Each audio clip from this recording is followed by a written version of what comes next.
Hello everyone. Thank you so much for coming to our lab tour today. I will be recording this so we can share it with those who are unable to attend today's session.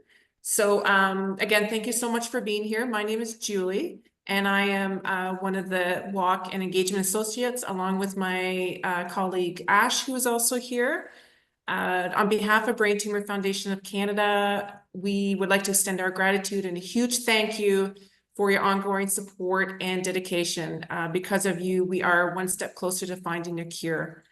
Sue Ropers is our Brain Tumor Foundation's Manager of Mission Support and Resources, and she will now be introducing those conducting the lab tours today. Over to Thanks, Julie. Thanks, everyone for being here. I think that this is a pretty exciting part of my job because it's the time that I get to have kind of that real visual crossover of the importance of all the different elements of our foundation, but specifically, obviously, those who are participating today are individuals who have donated to our organization or created or being part of a event that has raised money or are donors of ours. And without those efforts, we do not have funds to be able to support the other side of things with things like funding for research or programs and services and all of the things that our foundation does. So it's a great opportunity for both those who are working in labs to see the individuals that you work daily for and to try and find answers for, and for those who are raising funds for us and supporting our organization to be able to see work in action. So thank you to both sides for all of the work that you do and all of the support that you provide, both to the brain tumor community in whatever capacity that you're in. So thank you. I'd like to introduce Dr. Weeks and her lab. There she is waving. Dr. Weeks is a neurosurgeon scientist at Dalhousie in Nova Scotia. Her research program involves blood sampling, so liquid biopsy, co-led by Dr. Jeremy Roy, who also is in the square there, thank you, a scientist at Atlanta Cancer Research Institute in New Brunswick. So we've got the span over a couple provinces, which is great. The research interest is in diagnosing glioblastoma progression and recurrence with blood tests to better improve quality of life in patients. The lab, you'll see that Dr. Weeks' square has got some additional faces in it. So the lab consists of two postdoctoral fellows, Dr. Lauren Westhaver, who will conduct the funded research project on immune cell profiling in blood from patients, and Dr. Kathleen Atwood, who studies small RNA fragments found in blood and how they regulate cancer biomarkers and treatment targets. They also have an undergrad student. Is a student in here as well? Okay.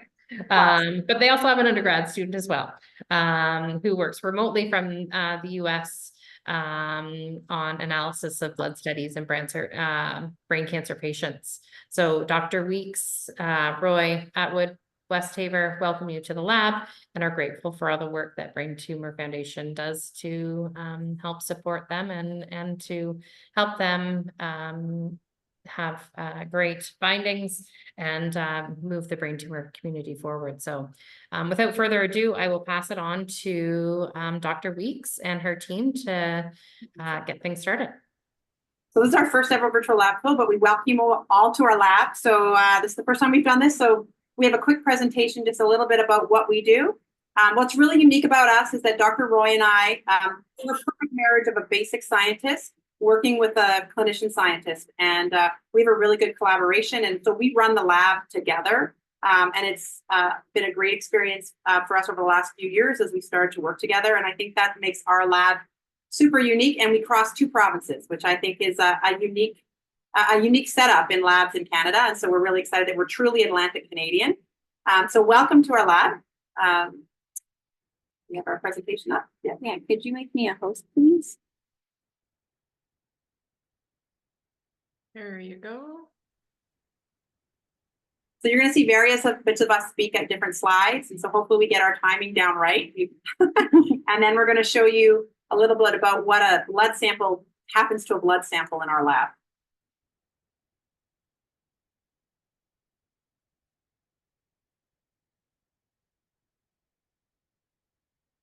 So we're really excited to have you. Welcome to our lab. You see it? Can we see it now? Can everybody see our presentation? Coming.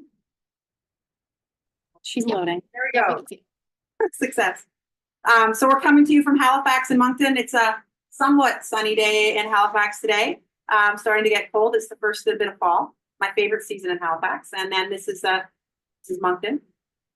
I don't need to introduce glioblastoma. Most of you have probably been touched by this disease. I don't think that you're in presentation mode. We still just see slide 1, and we see all of your slides at the side. Oh. Sorry to interrupt. No. Yep. Oh. There we go. We haven't, in glioblastoma, we haven't really moved the needle much in 50, 60 years. So the average survival in 1912, which was before the Titanic sunk, or when it sunk, the average survival was about 11 months, and now we're at 18 months. And so there's a lot of movement we need to do to improve both the quality of life of our patients and the length of survivorship and have true survivorship. And so this is what our lab functions on, is trying to find solutions to this devastating the tumor. And I deal with it in the lab, and I've been touched by it personally. So it's really personal for me. So Dr. Roy's going to talk a little bit about what we do. So as you're probably all aware, high-grade glioma, or GBM, is a very complex disease. It follows this very complex tumor evolution as it progresses.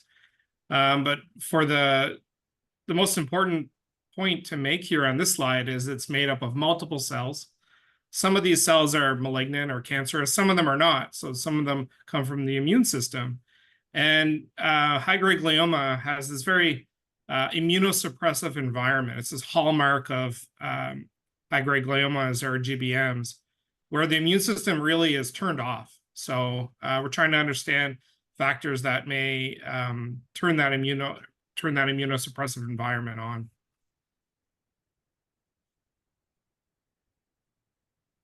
So one way to treat cancer is to harness our body's natural immune system. So it's actually really good at killing cancer. Every one of us has cancer in our body all the time. It's just that the immune system, which also fights germs, is really good at seeking out cancer and destroying it. Unfortunately, in glioblastoma or high-grade glioma, the therapies that we use that harness the immune system to fight cancer don't work. And we don't currently know why.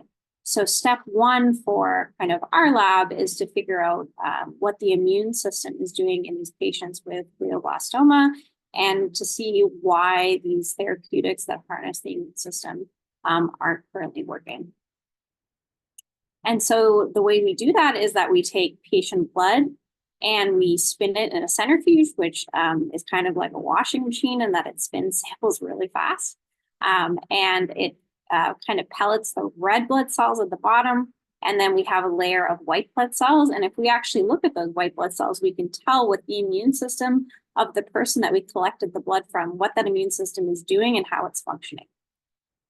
So we've been collecting blood. I think Dr. Roy and I are a bit like vampires. We've been collecting blood from patients since 2020. And we collect blood from our very gracious patients who have to give them a huge thanks, because we poke them every time we see them at a clinical encounter, and they donate our blood for research. So we could not do this without our patients, and I'm very grateful for my patient population who has donated their blood. But at every clinical encounter, we take their blood, and it comes to the lab and is spun down and stored. So far, we have over 150 blood samples already stored with the immune system cells isolated. So Dr. Westhaver was really able to hit the ground running with this research project to identify the immune markers, because we had this 4-year study of longitudinal blood collection. And so we were able to get this project it's already started and going, and we're really excited. So hopefully maybe next year we can give a presentation about our results. So what we do is that we take the blood samples from patients, and sometimes we actually get tiny pieces of tumors. And what we do is we take the white blood cells, which tells us what the immune system is doing, and we do something called cryopreservation, where we basically freeze the cells at really, really cold temperatures, and it keeps them in the same kind of status that they were during life, so that when we want to look at them and look at their behavior, we're able to do that. So we have those in the freezer and in our liquid nitrogen. We'll be able to show you that today. So then what we do with those immune cells is we take these tiny molecular tags and we incubate them with the cells, and then that tells us what the immune cells are doing. So not only what immune cells are there, but also what their behavior is. And these tiny molecular tags all have different colors. We use a machine called a Symphony, a flow cytometer by BD, the BD Symphony. And what it does is reads each of those cells. It reads the molecular tags that we put on it, and then it spits out data that can tell us what the immune system is actually doing and how it's behaving in these patients. So as Dr. Weeks mentioned, we've been doing this project for a number of years. And our initial project, and it's a project that's ongoing and very complementary to what was funded by the Brain Tumor Foundation and what Lauren's going to work on. You can go back a slide. Can you go? Yeah. So what, as you've shown in one of the longitudinal blood sampling from the patients, is we take their blood, we also get their MRI, but we also get what's called the clinical score. The clinical score is determined by the MRI, and it's determined by the clinician who's seeing the patient. And we score them. We've been scoring them either stable, so the patient is stable throughout the course of their disease, indeterminate, maybe something on the MRI looks like it's coming back, or progression. So the disease has come back. And what we've been trying to do, and this is complementary to Lauren's project, is try to identify and help the clinicians determine progression and determine progression sooner. So as you can see on these two slides, this is the clinical scores of two patients, patient 1 and patient 2. So 100 days in both patients after surgery, they have an indeterminate score, and then 90 days later, they have a stable or an indeterminate score, and then a couple of months later, indeterminate, and then eventually both patients progress.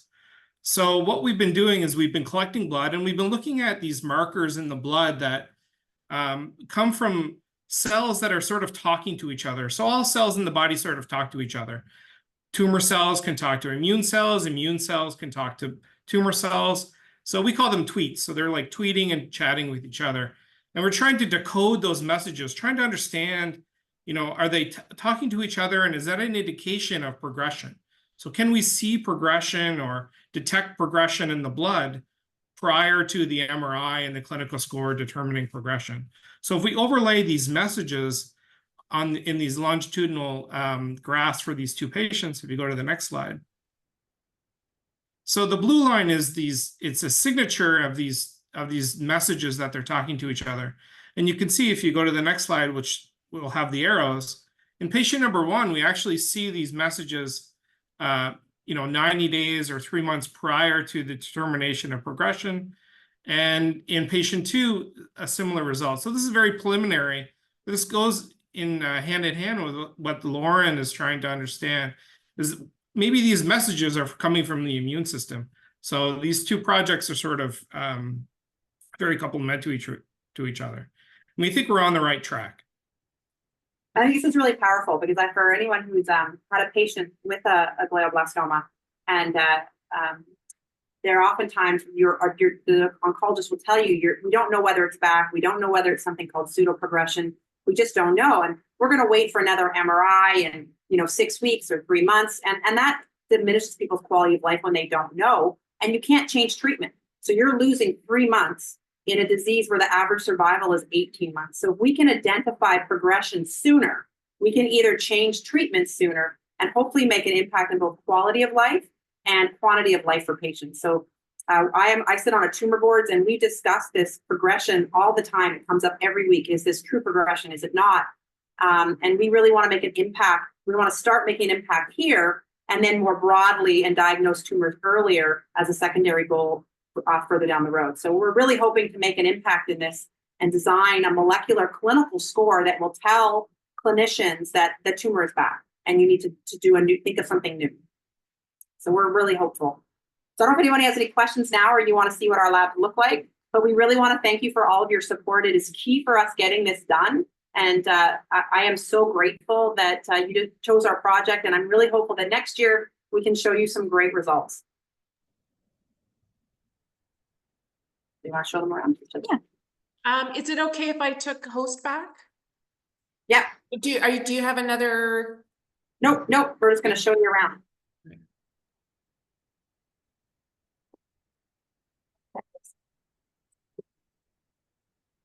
So this is our lab. So when a blood sample comes, go this way. I hope we don't make you dizzy. So we have there's a lot of people that handle our blood samples, so we're very gracious for all our support. We have a brain tumor coordinator that tells our brain tumor nurse that there's a blood sample to be collected, and she's not here today. Unfortunately, she's taking care of her grandkids, but she collects the blood from the patient wherever they are in Halifax, and then she brings it to the door of the lab. It's our door. So the blood sample actually comes in those tubes. When you get your blood drawn, it looks like that. Then it gets spun down in Lauren's washing machine. So this is a high-speed centrifuge. You can look inside it.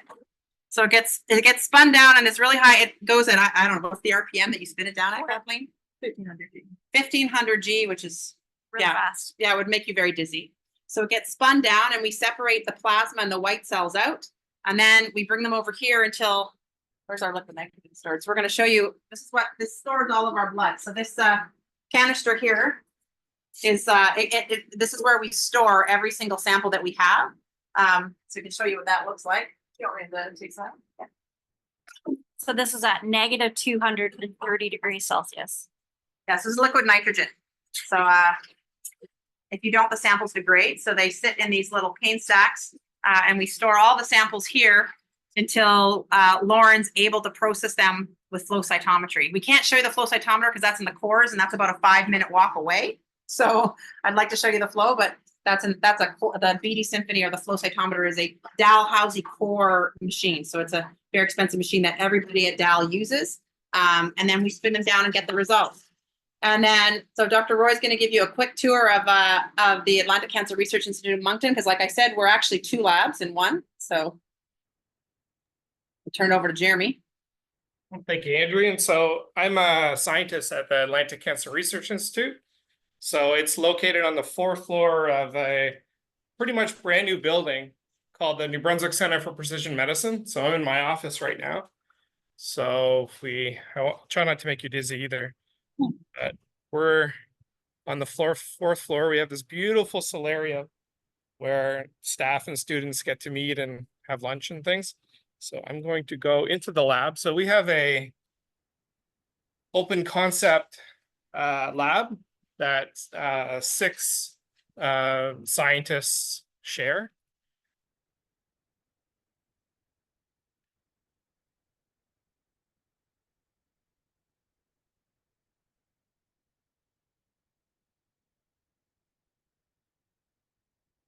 So we have this beautiful open concept lab. So after the blood is collected and stored and analyzed by Lauren, some of the blood samples are sent here so that we can sort of decode some of these messages that the cells might be talking to each other. We have this beautiful, beautiful view of Moncton. Oh, can't see. And I usually have my students and staff sit here.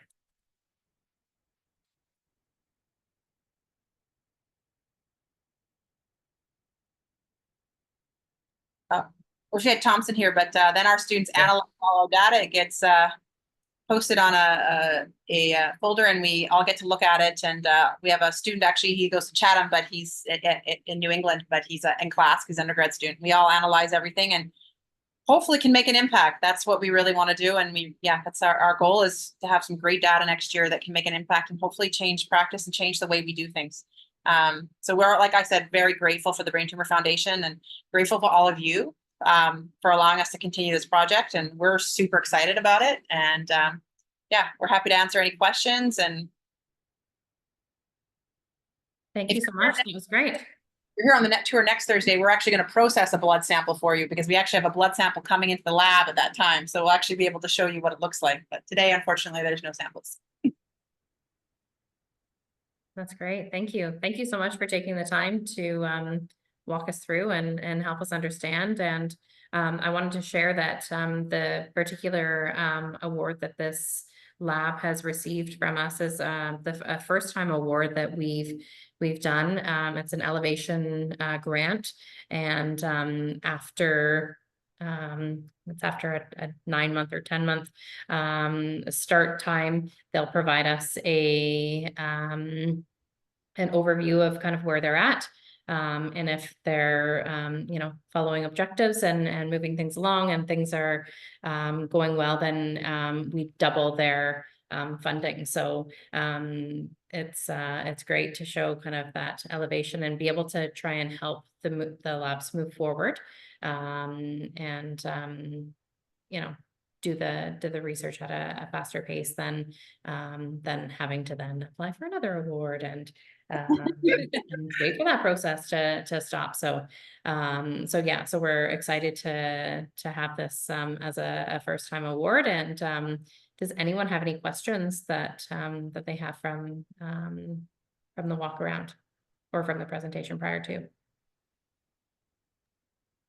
I just had a question, and maybe you guys did explain this, but is there different work that's happening at one lab versus another, like in Halifax versus Moncton, or is it all sort of along the same? I mean, of course it's the same project, but I didn't know if it was like part 1 is done in Halifax and part 2 in Moncton, or Immune therapy stuff. So all the analysis on the immune cells is done here at Dalhousie. So that project that's funded through the Elevation Grant. We collect all the blood from all of it, from all Nova Scotia here at, and we are looking to expand to collecting blood in Moncton and New St. John's. We just have to find clinicians that are interested. But all the blood is collected here. It's stored here at Dalhousie, and the understanding of the tags and what the immune profile is, that's done here. But actually all the genetic sequencing, so those other messages that we look at, once we're done looking at the immune profile, we then send that blood to Jeremy in Moncton, and all the genomics, so understanding those small RNA, and that's a slightly different project, but it's complementary. That's all done in Moncton. So it's two different facets of the same project, but we're answering the same questions. Does that answer your question? yes, that's perfect. Thank you so much. And I also did have one additional question. Is all parts of the blood used? I know when you spin it, it sort of separates, but I didn't know if you were only sort of using one portion, or if all of it gets used. All the blood samples, we use absolutely everything that we can. Like I said, I'm very gracious. I mean, it's a lot for a patient. An average patient will give up probably about 9 to 10 blood samples through the course. And it's a lot to poke somebody 9 or 10 times. So those samples to us are like liquid gold. We use absolutely everything that we can. Yeah. Even at the molecular level. So we try to capture every part of the DNA, RNA, and protein. So those 3 types of molecular species, to be able to analyze them either now or in the future. So we really try, it's liquid gold. So we really try to maximize the information that we can get from each patient sample. Good example of that is that like Dr. Westhaver got funded for this Elevation Grant, but one of the reasons why we're able to go so quickly is that we knew that we might have to look at immune cells. So even when we started this bank in 2020, we weren't looking at immune cells at that time, but we stored them. So that when we had a project and somebody that was interested, we could use it. So I think you're right. That question is really important. We don't throw anything away, because you never know when it may become important. And then you have all this, somebody comes with a different project or a different idea, and you have this bank of blood samples that you can then use. So that's a great question. Mm-hmm. Absolutely. I agree. That's fabulous. Thank you. Any other questions? Oh, I think Loretta has her hand up. Oh, sorry, go ahead, Loretta. You. Can you hear me okay? Yeah. All right. Thank you so much for that presentation. It was really interesting. It's always fun to see, you know, the labs and the people who do all the research. I have one question. Forgive me if you've already answered it or if it's a dumb one. But how can other illnesses influence the reading of the progression? Like, because you show the, you know, snapshot in time of your analysis, but say they have another illness going on in their body, would that impact that reading, and what do you do about it if it does? That's actually a great question. So, and I think the answer to that is probably yes. And that's why we collect them at many different time points. So it's not just, you know, some studies they'll collect the diagnosis and then they'll collect them at some time when the MRI shows progression. But because we have multiple time points on each patient, it helps us understand if there's something else going on. But you're right. I think we haven't done this study, so it's very preliminary, right? We don't know. But that will be recorded. That's recorded in our kind of clinical data, like, oh, the patient had a pneumonia at the time, or, you know, they had an infection somewhere. And in fact, this is interesting, but related to your question, when we first processed our data for our small RNA, so that's the data that Jeremy showed you, where we were able to predict prognosis 3 months earlier based on this sequencing data. There was one outlier at one time point. And we're like, where did this sequencing come from? Like, this is totally outside of any other sample that we have. And I went back and I looked at that patient, and that patient had an abscess in their brain from their surgery at that specific time point. So we were able to say, there's something different about this patient. Go back to the file and say, oh, we're picking up the fact that they actually had an infection at that time. So that's how powerful some of these techniques can be. And hopefully we can have more answers to that question. But I think the answer of whether it's progression or infection, hopefully we can answer that because we are taking so many samples from these patients.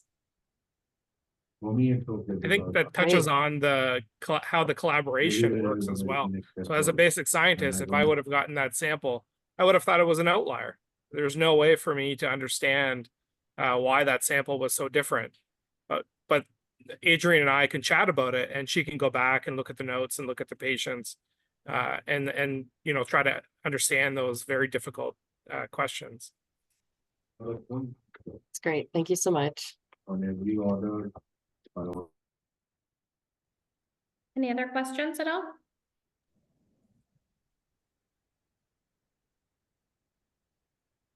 Okay, amazing. Well, I'm excited to see additional step on Thursday. Thank you so much for taking the time to take us through your lab and take time out of your days. And I will pass it back to Julie to wrap things up.